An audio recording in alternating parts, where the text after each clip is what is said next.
बाबा को भोग स्वीकार कराने के बाद बाबा को खास इन आत्माओं की याद दी। उसमें जैसे ही सुशीला बहन की याद दी तो बाबा बहुत मुस्कुरा रहे थे। तो दूर से आते बाबा को आके चिपक गई। बाबा बाबा करती तो बाबा को कहती है, बाबा आपने तो मेरे को बहुत कुछ शक्ति दी, बहुत अनुभव कराए। तो बस ऐसे कह रही थी तो बाबा ने अपना वरदानी हाथ उसके सिर के ऊपर रखा। जैसे रखा तो उसका स्वरूप एकदम बहुत सुंदर और लाइट से उसका डेकोरेशन हो गया। तो बाबा ने कहा, देखो ये बच्ची कैसे लग रही है। मैंने कहा बाबा ये तो बिल्कुल साक्षात लाइट की देवी दिखाई दे रही है। बाबा ने कहा, इस बच्ची की विशेषता को तुम जानती हो। मैंने कहा बाबा मैं तो बाबा के बच्चे हैं। तो बाबा ने कहा देखो ये बच्ची शुरू से निश्चय बुद्धि होकर के चली और इसका एक ही लगन रहता था कि मैं ये सेवा करूं, ये सेवा करूं। सेवा के लिए भागती रहती, दौड़ती रहती, औरों को भी अनुभव कराने के लिए अंदर गुप्त पुरुषार्थ करती थी। एक है सेवा, फिर दूसरा इसका अंदर का जो गुप्त पुरुषार्थ था वो जाने बाबा जाने, जिसको बाबा कहते हैं गुड़ जाने, गुड़ की गोथरी जाने। वो इसलिए अंदर ही अंदर बाबा से मीठी मीठी रूहान करती थी।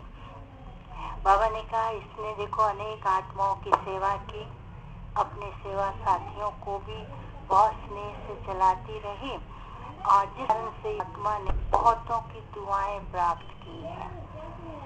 तो बाबा को जैसे एक संकल्प मेरे मन में आया, बाबा इसका शरीर तो इसको ऐसे साथ नहीं दे रहा था।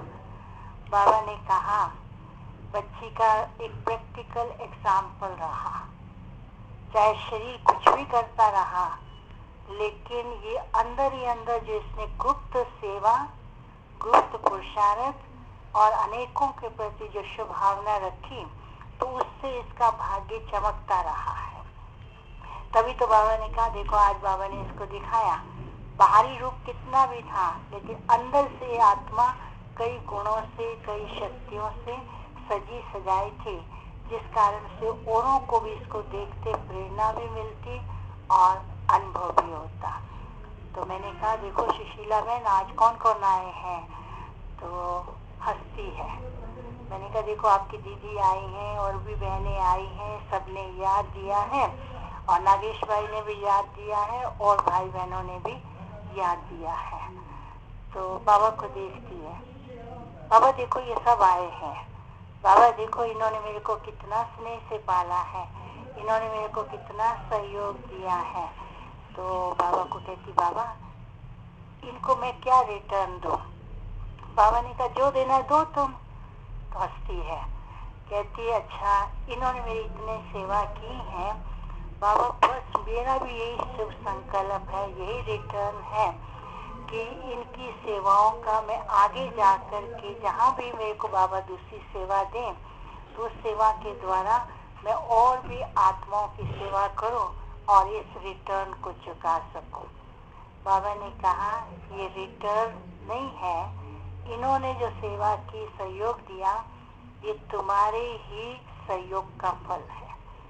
तुमने किया, उन्होंने दिया और तुम्हारे स्नेह के कारण ये जो यूनिटी दिखाई दी, ये यूनिटी के कारण से बहुत अच्छा एग्जाम्पल। फिर क्या किया बाबा ने, बीच में सुशीला बहन को खड़ा कर दिया और चार सर्कल में आप सबको खड़ा कर दिया और वो सर्कल को बाबा ने उसको कहा देखो। जैसे देखती थी तो एकदम इतना सुंदर सीन लग रहा था। तो कहती बाबा आप भी बीच में आ जाओ। बाबा का हाथ पकड़ के और बाबा को कहती बाबा इनको भी वरदानी हाथ से दुआएं दो, ऐसे करो। तो वो बाबा ने किया तो फिर वो सीन पूरा हुआ। तो बाबा को कहती है बाबा आपने तो बहुत अच्छे अनुभव कराए। फिर बाबा ने कहा बच्ची तुम एक बात भूल गई। कहती क्या, भोग नहीं खाना। कहती हाँ हाँ भोग खाना है। बस बाबा ने उसको अपने हाथ से खिलाया। देखा बच्ची काफी समय से नहीं खा पा रही थी, तो वतन में बाबा इसको बुला करके बहुत ऐसे सूक्ष्म अनुभव भी कराते थे और साथ साथ इसको बीच बीच में बाबा शुभी रस भी पिलाते थे। तो बाबा ने उसको अपने हाथ से भोग स्वीकार कराया। फिर मैंने कहा सभी आए, क्या कहना है? तो कहती है सबको मेरी याद। उसने फिर क्लास के भाई बहनों के लिए कहा कभी नहीं सोचना कि मैं नहीं हूँ, बाबा है, बाबा का कार्य है, बाबा की सेवा में जैसे सदा सहयोगी रहे हैं और बाबा को सामने रख करके सेवा करते रहेंगे तो औरों को भी अनुभव कराना है और बाबा ही कर रहा है। और दीदियाँ सब हैं आपके लिए बोली, बड़ी दीदी है, बाबा है और सब साथी हैं और ये सेवा और बढ़ती रहे, औरों को भी अनुभव हो, तो ऐसा बाबा कराएगा। फिर क्या कहती बाबा, आप इन सब का हाथ अपने हाथ में लो, बस सब बाबा के हाथ में है, बाबा है और बाबा ही करा रहा है। फिर बाबा ने आप सबको भी याद दिया।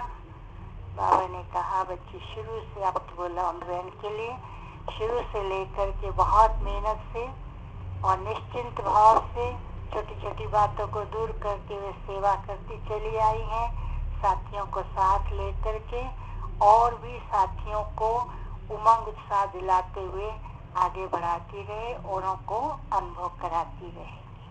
तो सबको याद